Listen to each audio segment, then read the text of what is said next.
Friends, welcome to my channel bio की पाठशाला and today we will discuss about central dogma. तो central dogma क्या होते हैं और एनसीईआरटी में जो वर्ड लिख कर आया है सेंट्रल डोगमा वो हमसे क्या बताना चाहती है एग्जैक्टली यही चीज़ आज हम जानेंगे। तो सबसे सब समझते हैं कि यहाँ पर डीएनए बना हुआ है, इस डीएनए से आरएनए बनता है और उस आरएनए से प्रोटीन बनता है। बस इसी पूरी प्रोसेस को हम सेंट्रल डोगमा के नाम से जानते हैं।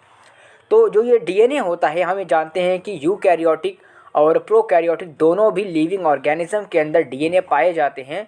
और जो ह्यूमन बींग्स की बात करें, एनिमल्स की मैं बात करें, तो हम ये देखते हैं कि जो डीएनए होता है वो डबल स्टैंडर्ड होता है, यानी कि दो स्ट्रैंड से मिलकर के बना होता है।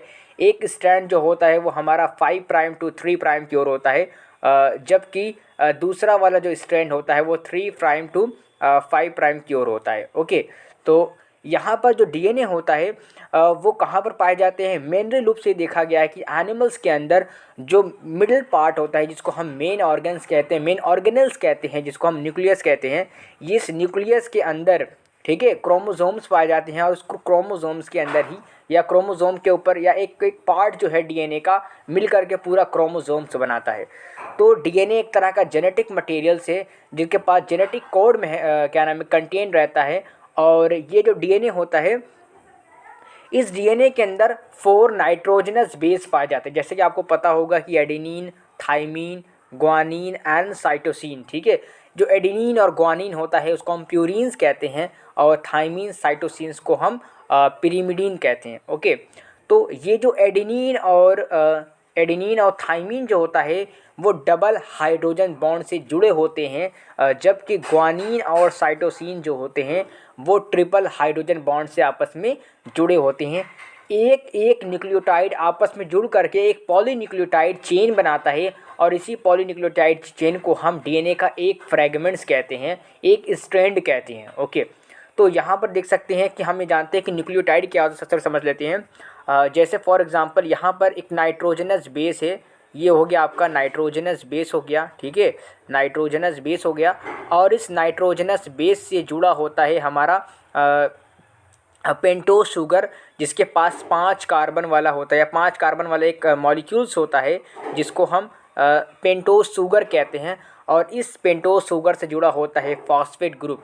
ठीक है, तो फॉस्फेट जुड़ा होता है, इसी को हम बोलते हैं न्यूक्लियोटाइड, यानी nitrogenous base plus pentose sugar plus phosphoric acid, ये तीनों जब आपस में जुड़ जाते हैं तो बनाते हैं एक तरह का न्यूक्लियोटाइड। और ढेर सारे एक एक न्यूक्लियोटाइड चेन जो होती है वो मिल करके एक एक न्यूक्लियोटाइड जो चेन होती है वो मिल करके बनाती है पूरा polynucleotide chain.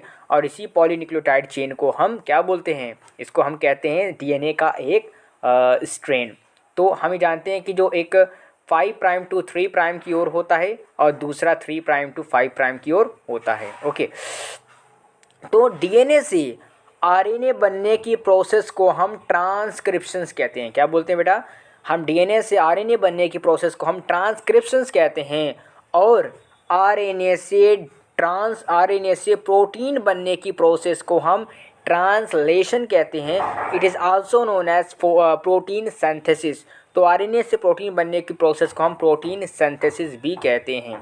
Okay, so now we are going to discuss about mainly part of transcriptions. क्या होता है? ट्रांसक्रिप्शन जो होता है वो कहाँ पर होती है? वो हमारे न्यूक्लियस के अंदर होता है। जो एनिमल्स का बीच का जो सेंट्रल ऑर्गन्स होता है या सेंट्रल ऑर्गेनल्स होता है, ये देखिए हमारा एनिमल सेल है, इसके बीच वाला जो पार्ट न्यूक्लियस है, इसी के अंदर ट्रांसक्रिप्शंस की प्रोसेस अकर्ड होती है। और फाइनली यहाँ पर न्यूक्लियोपोर होता है छोटा छोटा, और इस न्यूक्लियोपोर्स के थ्रू ये मैसेंजर आरएनए बाहर की ओर साइटोप्लाज्म में आ जाते हैं। उसके बाद क्या होता है? जब मैसेंजर आरएनए न्यूक्लियस से बाहर आ जाते हैं उसके बाद होती है एक प्रोसेस जिसको हम ट्रांसलेशन कहते हैं। और ये ट्रांसलेशन कहाँ होता है?